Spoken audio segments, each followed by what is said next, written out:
It's full of lots of components. It's a typical PCB, and it's got a processor on there. So you are assembling all those things, which is the bit where you go, people go, well, it's just motor control.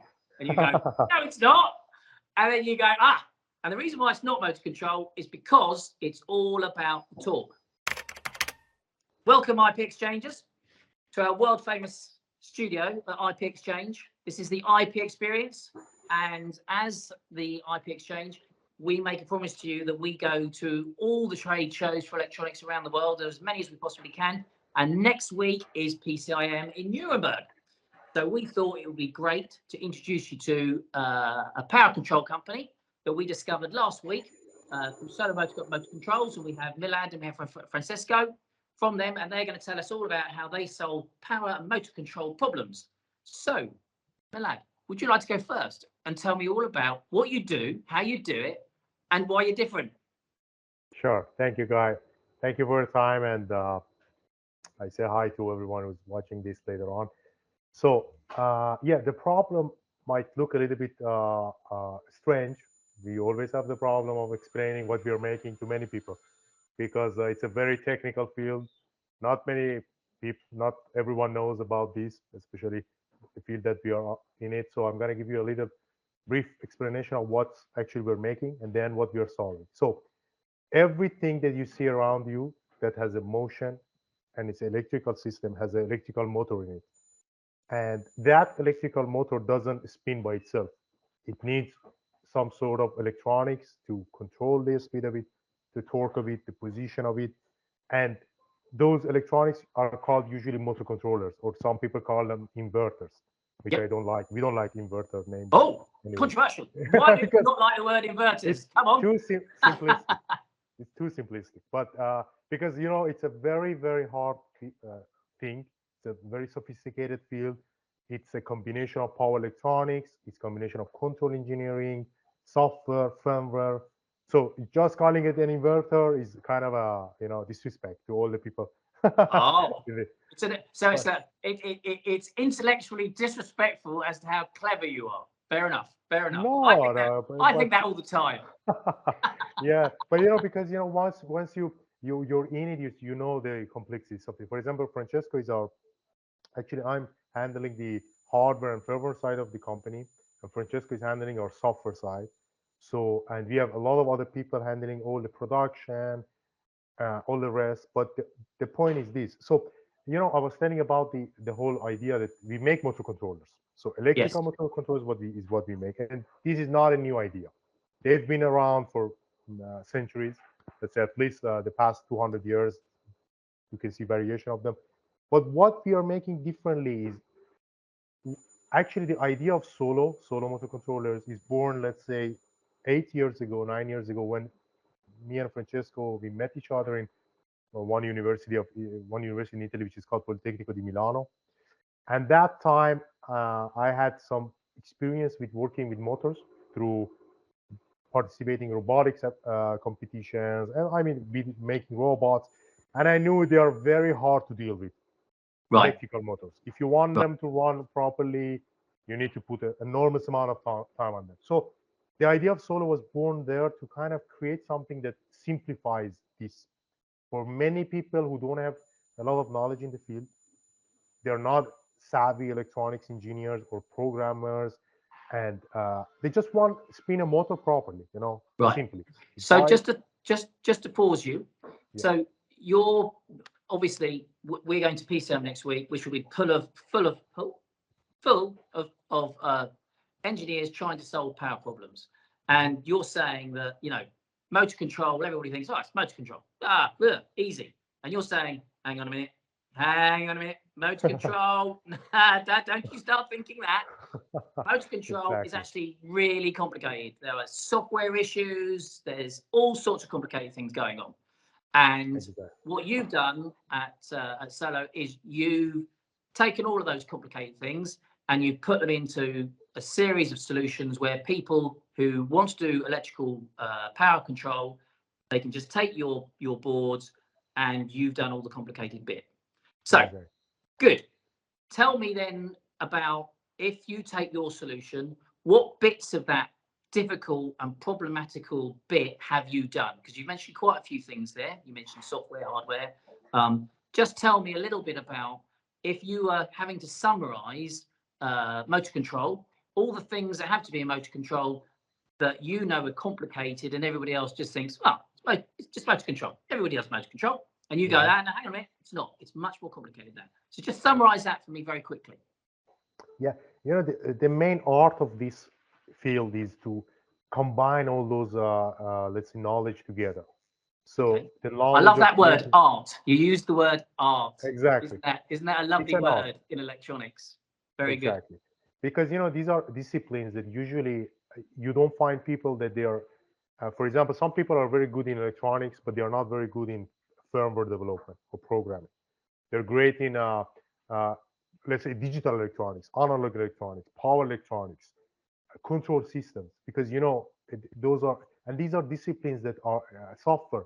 You need to merge them all in this one single product, and so you finding talent for it, managing people, and executing is really important. It's very difficult, and that's what no one sees, you know, because they look at this piece of hardware, it's like, okay, just that. I mean, but behind the scene, there is all those disciplines that are work together. So I believe it's all about that. You know, how you really make these things smoothly work together. And the thing is this: a motor controller, it's an embedded component in any system. But imagine an e-bike, for example. You have Yep. an e-bike. If the motor controller of the e-bike doesn't perform well, everything about that e-bike is destroyed. The user experience is destroyed. The motion of it is destroyed. It's like it completely can change. It's like a day and night difference between having a good motor controller in a system that has motion versus not. And this is just to tell you, for example, we have many customers that for many years they've been dealing with other solutions from other companies, and they had issues, and they tried our solution, and they, for example, a couple of hours they fixed some big problem. And so it's like it's something that deals with, let's say, the heart of the system. It's always at the heart of the system, Yeah. emotion. So you've mentioned an application there, e-bikes. I Yes. mean, obviously your solution is an off-the-shelf board that's got all those clever things. You've dealt with all the clever things. So we have thousands of community members in our group at ipXchange. They'll be working across all sorts of diverse applications. You've mentioned e-bikes. Can you just give me, let's say, your top 3, top 5 applications where you go, I know that our motor controller board solves those problems for those type of applications? Just give me 3 or 4. Okay. So at this point, we are mainly focused on the traction systems. So like e-bikes, small EVs, uh, industrial applications like the any application that kind of controls the torque, because torque controlling is the essence of this whole story. So when you're Torque dealing, control. exactly, when you're Okay. dealing with electrical motor, the modern control algorithms, they control the torque of the motor. They don't control the speed, they don't control the position right away. They control the torque first. And out of torque, you will have a speed, you will have position, because it's all about that. Okay. So the quality of torque controlling is everything. Okay, so And that's good. So that's taken us, exactly. that's very interesting because that's taken us a good 10 minutes to get to Mhm. when you're dealing with motor control, it's all about torque. So that's interesting. So tell me about how you've solved the problem of torque. Tell me, Mhm. because that Okay. obviously that's an analog thing, torque, isn't it? In a way, torque is an analog thing. Yes. So, so tell me how you solve torque in, let's say, a small EV. Okay. Very interesting question. Great. Actually, torque controlling is very difficult. Why? When you look at an electrical motor by principle is a mechanical system. I mean, it has a mechanical motion. This is what you see from outside, but internally, it has a lot of wirings. It has a lot of coils inside, and a, a drive, an electronic motor controller, deals with those electronics. It doesn't deal with the mechanics of the motor. So The torque is all about the electronics. It's about the wiring. It's about the flux that you generate. All of that. What is the problem with the torque? The problem with the torque is uh, the electrical part of a motor is the fastest part.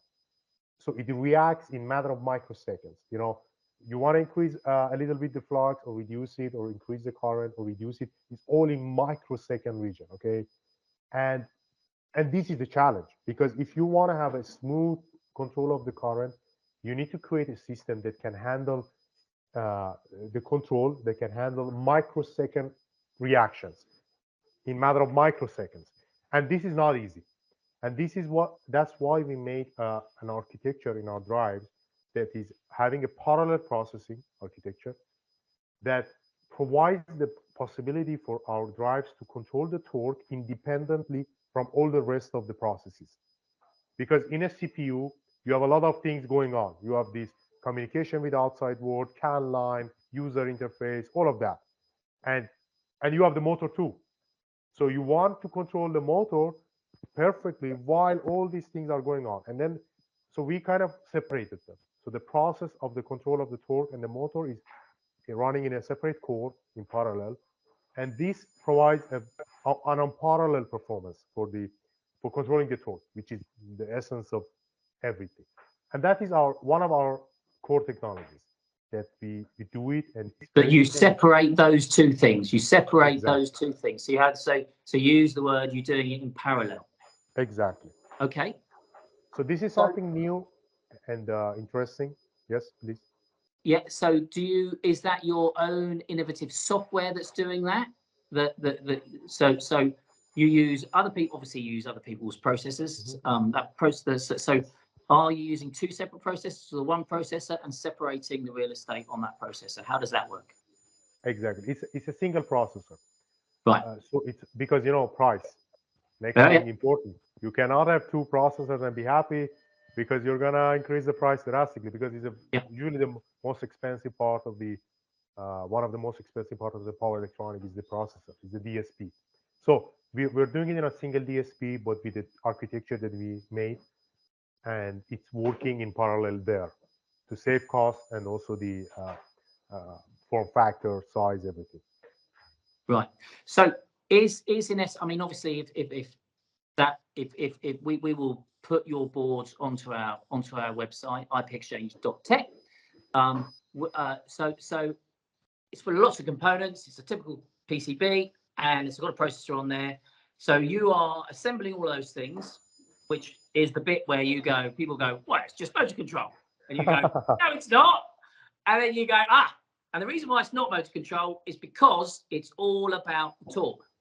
And that's the clever bit.